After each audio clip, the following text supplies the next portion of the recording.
All right, Elena, and with today set to be the hottest day of the year so far, there is plenty you need to know to keep you and your loved ones safe. Call this a refresher course. 23 ABC Scott Sheehan with more on what you can do to prepare for this heat. He joins us live. Scott. Good morning, Fav and Mike. I'm in the car because, as we just heard, it's going to be hot today, and we need a little bit of that refresher that you were talking about how hot it can get inside the car. So the National Safety Council says that when you're in the car, when the car is left in the heat, it can raise about 20 degrees in about 10 minutes. So if we are going to be at that 92 degrees that we just heard that we might get to, that could be 112 degrees in 10 minutes. And think about how hot that can be inside the car.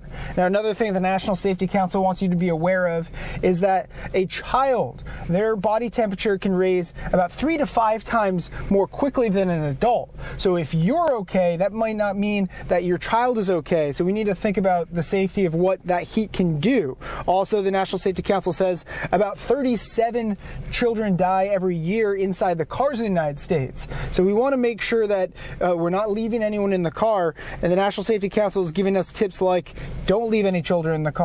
If you see a child alone in the car, call 911. And one other tip, they say that if you're leaving the child in the back seat, in a car seat, to leave something else in the back seat with them, like a purse, a bag, or a shoe, something that will remind you to get you to go into the back seat and not leave them in the car, because the National Safety Council says that is one of the leading causes of why the child is left in the car, is you just forget.